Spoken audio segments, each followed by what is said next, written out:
ఒక star heroine, ఒక international smuggler and most wanted criminal. అసలు వీళ్ళిద్దరి మధ్య కనెక్షన్ దాదాపుగా 30 ఏళ్లుగా నడుస్తున్న ఒక మైండ్ బ్లోయింగ్ డిఫమేషన్ వార్ కి రీసెంట్ గా మద్రాస్ హైకోర్టు ఒక హిస్టారికల్ ఎండ్ కార్డు వేసేసింది. ఫేమస్ మీడియా హౌస్ సన్ టీవీకి కోర్టు గట్టి షాక్ ఇచ్చింది.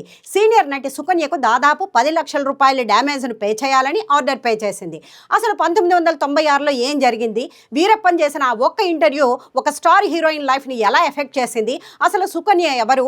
వీరప్పన్తో ఆమెకు ఉన్న సంబంధం ఏంటి? ఈ రోజు మనకి ఎక్స్క్లూజివ్ స్టోరీలో కంప్లైంట్ ఇన్సైడ్ డీటెయిల్స్ ఒకసారి చూసేద్దాం.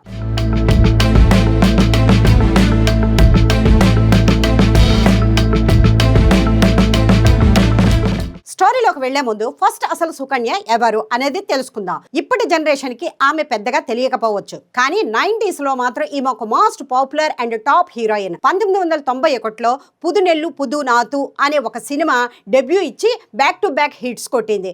ముఖ్యంగా మన తెలుగు తమిళ్ ఆడియన్స్ బాగా గుర్తున్న సినిమాలు Kamal Haasan landmark movies Mahanadi and Indian అంటే మన భారతీయుడు సినిమా గుర్తింది కదా. సేనాపతి వైఫ్ క్యారెక్టర్ లో సుకన్య యాక్ట్ చేసింది. తెలుగులో జగపతి బాబు పక్కన పెద్దరకు మూవీలో యాక్ట్ చేసింది. వర్సటైల్ యాక్ట్రెస్ గా తమిళ్, తెలుగు, మలయాళం, కన్నడ భాషల్లో అప్పట్లో ఆమె ఒక రేంజ్ లో దూసుకుపోయింది. ఆ తర్వాత టెలివిజన్ సీరియల్స్ లో కూడా ఒక సెకండ్ ఇన్నింగ్స్ స్టార్ట్ చేసి మంచి ఫ్యాన్ బేస్ సంపాదించుకుంది. అయితే ఇంత క్లీన్ ఇమేజ్ ఉన్న ఒక టాప్ హీరోయిన్ పేరు సడన్ గా ఇండియాలోనే మోస్ట్ డేంజరస్ క్రిమినల్ నోటి వెంట వినిపించేసరికి దేశం మొత్తం షాక్ అయింది. 1996 ఏప్రిల్ 17 సన్ టీవీలో ఒక ఎక్స్క్లూజివ్ ఇంటర్వ్యూలో టెలికాస్ట్ అయింది. ఆ ఇంటర్వ్యూ ఎవరిదో తెలుసా? అడవులను గడగడలాడించిన ఫారెస్ట్ బిగ్ గ్రాండ్ వీరప్పన్ది. అప్పట్లో నక్కిరణ్ గోపాల్ అనే ఒక జర్నలిస్ట్ అడవుల్లోకి వెళ్లి వీరప్పన్ని ఇంటర్వ్యూ చేశారు. ఆ ఇంటర్వ్యూ మధ్యలో వీరప్పన్ నటి సుకన్య గురించి కొన్ని mind blowing and unverified comments చేశాడు. అవేంటంటే అప్పటి ప్రైమ్ మినిస్టర్ పివి నరసింహరావు కొడుక్కి సుకన్యకి మధ్య ఒక పర్సనల్ రిలేషన్ ఉందంటూ ఒక రూమర్ క్రియేట్ చేశాడు. అంతేకాదు వీళ్ళిద్దరికీ సంబంధించిన ఒక సీక్రెట్ వీడియో అప్పటి తమిళనాడు సీఎం జయలలిత దగ్గర ఉందంట.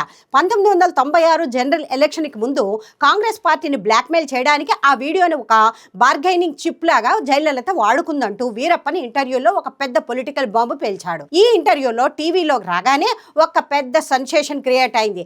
అసలే స్టార్ హీరోయిన్, పైగా ఇలాంటి ఒక అప్సరస లాంటి క్యారెక్టర్ పై ఇంత దారుణమైన ఎలిగేషన్ వచ్చేసరికి సుకన్య లైఫ్ ఒక్కసారిగా డిస్టర్బ్ అయిపోయింది. తన ఫ్యామిలీ, ఫ్రెండ్స్ అండ్ పబ్లిక్ ముందు తన డిగ్నిటీ, రెప్యుటేషన్ పూర్తిగా డ్యామేజ్ అయ్యాయని సుకన్య ఆవేదన చెందింది. అయినా సరే అసలు వెనక్కి తగ్గకుండా అవన్నీ రూమర్స్ అని, అబద్ధం అని స్ట్రాంగ్ గా ఖండించింది. అదే సంవత్సరం 1996లో సన్ టీవీపై డిఫమేషన్ అంటే మాన నష్టం దావా వేసింది.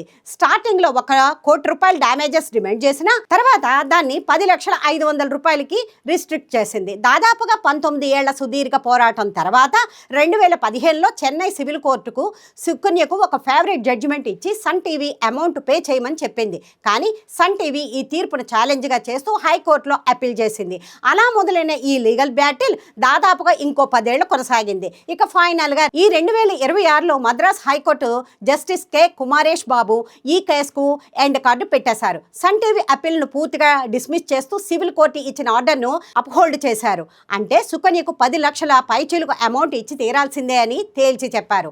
ఇక్కడ కోర్టు కొన్ని ఇంట్రెస్టింగ్ పాయింట్స్ రేజ్ చేసింది. ఆ కామెంట్స్ చేసింది మేము కాదు, వీరప్పన్, సో మాకు సంబంధం లేదని తప్పించుకోవాలని చూసింది సన్ టీవీ. కానీ జడ్జి దాన్ని రిజెక్ట్ చేశారు. నక్కిరణ్ గోపాల్తో సన్ టీవీకి ఉన్న అగ్రిమెంట్ ప్రకారం ఆ ఇంటర్వ్యూని ఎడిట్ చేసి, కట్ చేసి లేదా డిలీట్ చేసే పూర్తి ఎడిటోరియల్ కంట్రోల్ సన్ టీవీకి ఉంది. అలాంటప్పుడు ఒకరి పర్సనల్ లైఫ్ని డ్యామేజ్ చేసే కంటెంట్ని టెలికాస్ట్ చేసే ముందు కనీస జ్ఞానం ఉండాలని, కనీస వెరిఫికేషన్ ఎందుకు చేయలేదని కోర్టు ప్రశ్నించింది. పోనీ తర్వాత సన్ టీవీ సారీ చెప్పిందా అంటే తన ఓన్ ఛానల్లో కాకుండా ఏ సంబంధము లేని ఒక తమిళ్ మ్యాగజైన్లో అపాలజీ పబ్లిష్ చేసింది. దాన్ని కూడా కోర్టు తప్పుపట్టింది. టీవీ చూసే ఆడియన్స్ కి, మ్యాగజైన్ చదివే వాళ్ళకి కనెక్షన్ ఏంటి? ఇది మీ మాలిషియస్ ఇంటెన్షన్ చూపిస్తుంది అని చెప్తూ సన్ టీవీని తప్పు పట్టింది కోర్టు.